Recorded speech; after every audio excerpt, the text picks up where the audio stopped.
la manne fraîche.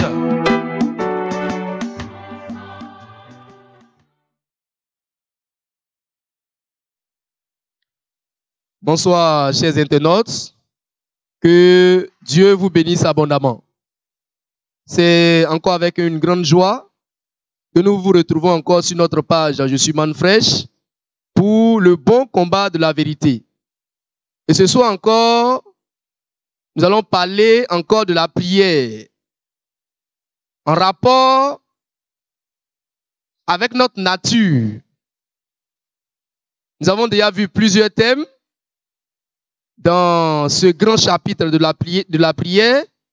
Nous avons parlé de la prière du juste. Nous avons aussi dit que la prière est une affaire de saints et non de pécheurs. Ce soir, nous parlerons d'un thème encore très édifiant. Et le thème s'intitule comme suit. Veillez et priez pour ne point tomber en tentation. Veillez et priez pour ne pas tomber en tentation. Que Dieu bénisse l'entendement de tout un chacun de nous. Sans plus tarder, nous allons prendre l'écriture et nous allons lire. Nous allons dans Matthieu, le chapitre 26, le verset 41, que nous lisons. Veillez et priez, afin que vous ne tombiez pas dans la tentation. L'esprit est bien disposé, mais la chair est faible. Que Dieu soit béni. Il est dit dans Matthieu 26, 41, de veiller et prier pour ne pas tomber en tentation. Je sais que la plupart des chrétiens, ce matin même, en venant, j'ai écouté des prédicateurs prêcher.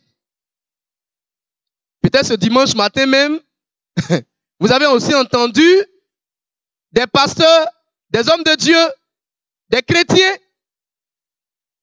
qui ont prêché, qui ont prié. Et dans la prière, il y a une phrase qui revient toujours. Dans la prédication, il y a une phrase qui revient toujours. Il n'y a pas de juste sur la terre, il n'y a pas de saint sur la terre, tous sont péchés, sont privés de la gloire de Dieu. Nous tous, on est des pécheurs. Il n'y a pas quelqu'un qui va dire qu'il ne peut pas pécher. Ça, c'est ce qu'on entend tous les jours.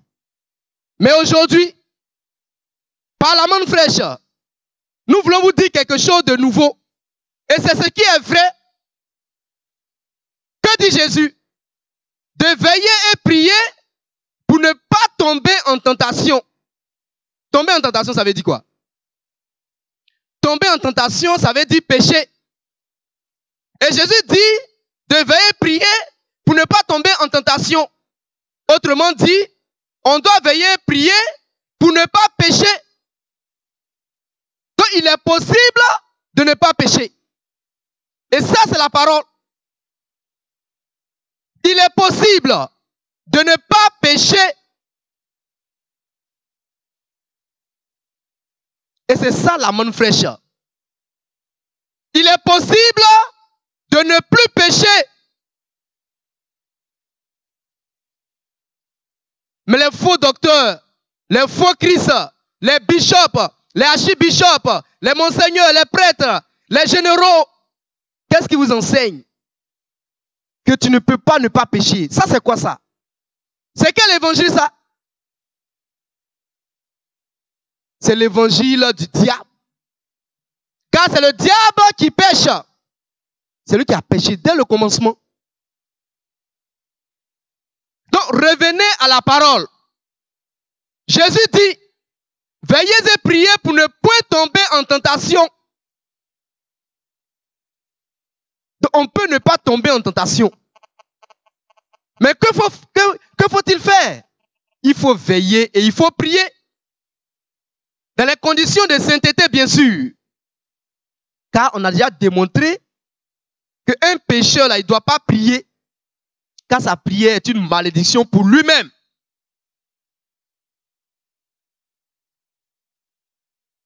Que Dieu bénisse votre entendement. Et ce que je dis, c'est la vérité. C'est clair, c'est pur, c'est la vérité. Je sais que les faux Christ ne vont pas accepter ça. Les faux ouins, les faux chrétiens, les faux pasteurs, ils vont dire non, il n'y a pas de saint sur la terre. Il n'y a pas de saint sur la terre. En bon? Tu es sûr de ça? Il y a des saints sur la terre. Attends, après la mort de Christ, on a encore des pécheurs qui pêchent toujours. À quel moment on sera saint et enlevé? Que Dieu soit béni. Nous allons lire l'écriture. Nous allons prendre 1 Jean 3, verset 5. Or, vous le savez, Jésus apparut pour ôter les péchés. Et il n'y a point en lui de péché. Quiconque demeure en lui ne pêche point. Quiconque pêche ne l'a pas vu et ne l'a pas connu. Petits enfants, que personne ne vous séduise. Celui qui pratique la justice est juste, comme lui-même est juste. Celui qui pêche est du diable, car le diable pêche dès le commencement. Le Fils de Dieu apparut afin de détruire les œuvres du diable.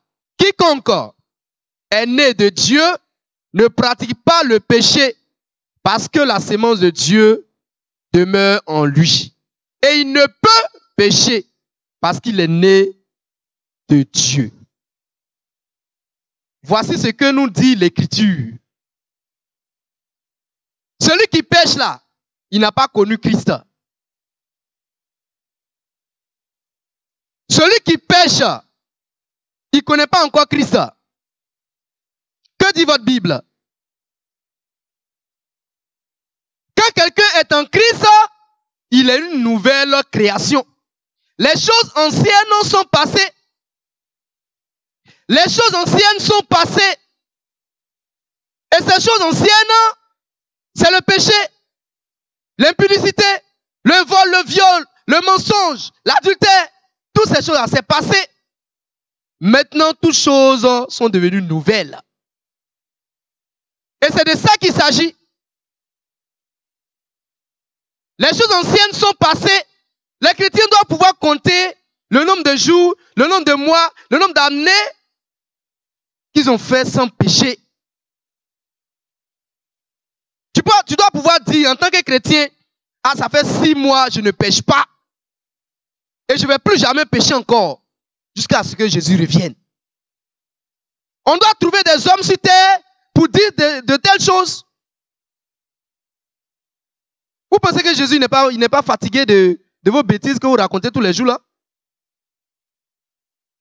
Non, on a péché. Chaque fois que tu as venu, j'ai péché.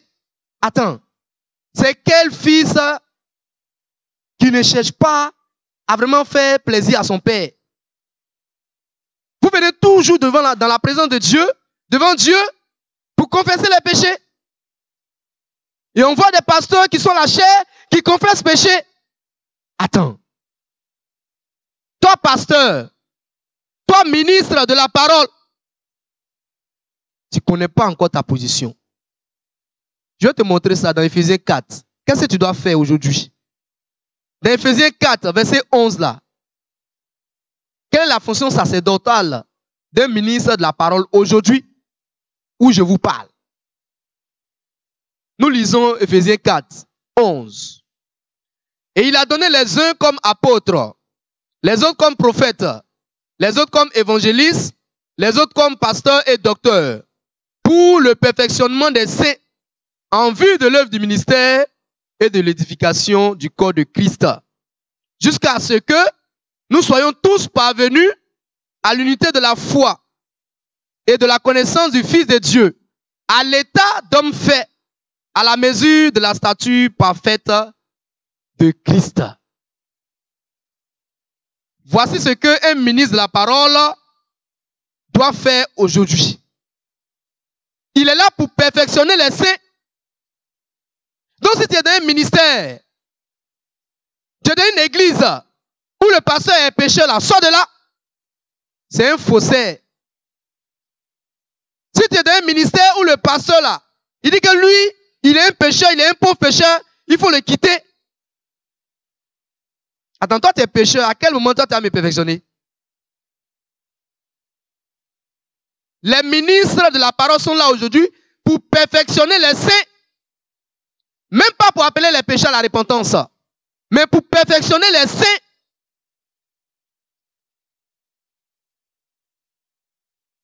Et c'est en tant que saint que vous devez prier, vous devez veiller et prier pour ne point tomber en tentation. Et si Jésus le dit, c'est parce que c'est possible. Si Jésus le dit, c'est possible. Donc n'écoutez pas les faux pasteurs là. Les faux Christ. Et je suis là, nous sommes là. Je suis sur Facebook. La vidéo passe. Si quelqu'un pense être inspiré là, il n'a qu'à commenter. Qu'il apporte la contradiction. Et on va lui montrer que c'est un fils du diable. Car c'est le diable qui aime le péché. Alors on va rester là, toujours là, en train de pécher. Jésus dit, veillez et priez pour ne point tomber en tentation. C'est ce que nous on prend. Donc, chers internautes, vous qui avez l'amour de la vérité en vous, c'est à vous que nous adressons. Parce qu'on sait qu'il y a des gens qui n'ont pas l'amour de la vérité en eux. Ils aiment le péché. Ils aiment le péché. Ils aiment pécher. Ils se plaisent dans cette position, dans cet état-là, de souillure. Mais Jésus a prêché son dernier message. Dans le livre d'Apocalypse 22, 11, que celui qui est injuste soit encore injuste. Que celui qui est souillé se souille encore. Si tu es souillé, souille-toi encore. Parce que lui ne va pas venir encore mourir pour toi. Donc, connaissez votre position en Christ. Et agissez sur votre position. Agissez sur votre position. En veillant et en priant. En tant que des saints. En tant que des saints. Et l'église là, c'est une assemblée de saints. Nous allons lire 1 Corinthiens 1, verset 1 à 2. 1 Corinthiens 1, verset 1 à 2. L'apôtre Paul, là, quand il écrivait à qui? Est-ce à des pécheurs qu'il écrivait? C'est ce que nous allons voir. Paul, appelé à être apôtre de Jésus-Christ, par la volonté de Dieu et le frère Sostène, à l'église de Dieu qui est à Corinthe, à ceux qui ont été sanctifiés en Jésus-Christ, appelés à être saints, et à tous ceux qui invoquent en quelque lieu que ce soit le nom de notre Seigneur Jésus-Christ, le Seigneur et le nôtre. À tous ceux qui ont été sanctifiés et qui sont appelés à être saints. Ça veut dire quoi? Christ t'a sanctifié. Il t'a lavé même de tout péché. Tu dois démontrer ça par ta vie. En vivant une vie de sainteté. Pas une vie de péché. Tu es appelé à être saint. Tu es appelé à démontrer cela. Que je vois des faux pasteurs, des faux hommes de Dieu. Ils sont dans le péché. Et ils osent prêcher. Ils disent que Dieu les a envoyés. On ne se moque pas de Dieu. Ce qu'un homme aura sémé, il va récolter ça. On ne se moque pas de Dieu. Donc l'église là, c'est une congrégation de saints. C'est une assemblée de saints. L'église de Jésus-Christ, c'est une assemblée de saints, pas une assemblée de pécheurs. Donc si tu es un saint, que tu là où tu es là, tout le monde est pécheur. Il faut quitter là-bas. Ce n'est pas ta place. Ça là, ce n'est pas compliqué. Ce n'est même pas compliqué même. Si ton pasteur dit que lui, il est un pécheur là, quitte-le. Cherche les saints. Et les saints s'assemblent autour de l'incarnation du mystère du cadavre de Matthieu 24, 28 que nous vous avons déjà révélé. Vous connaissez la révélation du mystère du cadavre. C'est là que vous allez trouver les saints, les aigles, les fils et les filles de Dieu. Que le nom du Seigneur soit béni. Je crois que pour ce soir, nous allons nous arrêter ici. Nous retenons que on peut ne pas pécher. Et c'est Jésus lui-même qui le dit.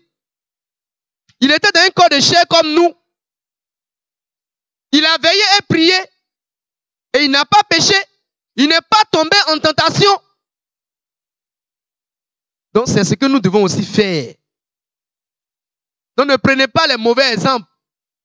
Vous dites non, il n'y a pas de juste sur la terre. Tous ont péché. Nous tous là, on est des pécheurs. Nous étions des pécheurs avant.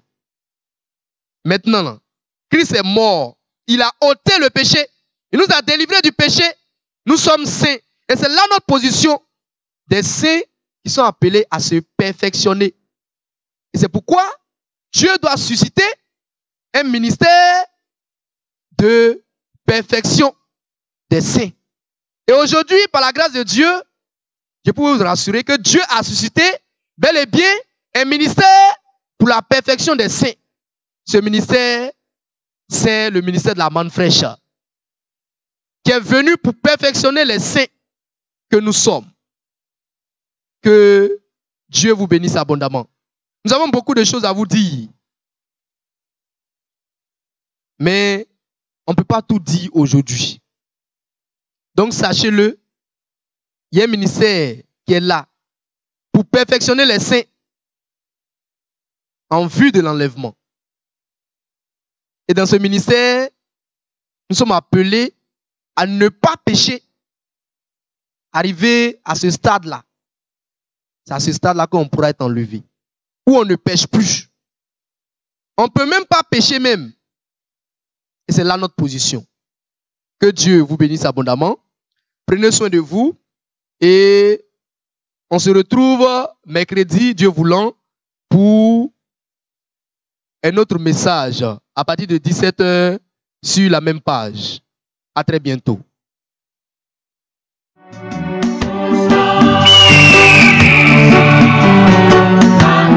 Qu'est-ce que la manne fraîche?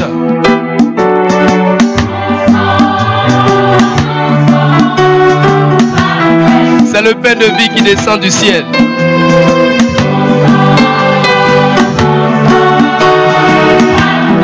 La parole prophétique de l'aube et du matin.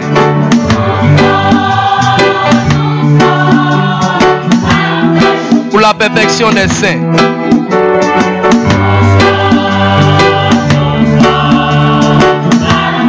Le grand rassemblement des aigles.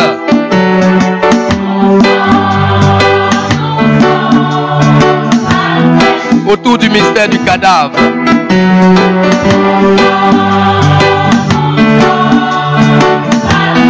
De Matthieu 24, 28.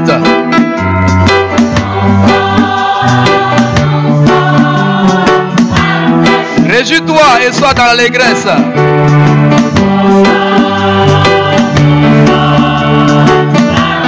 Épouse ivoirienne.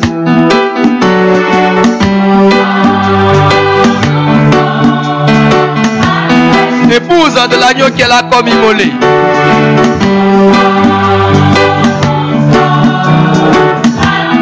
Réjouis-toi et sois dans l'allégresse.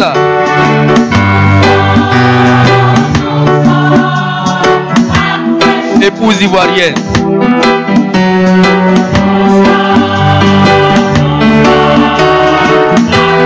En avant pour le grand combat de la vérité.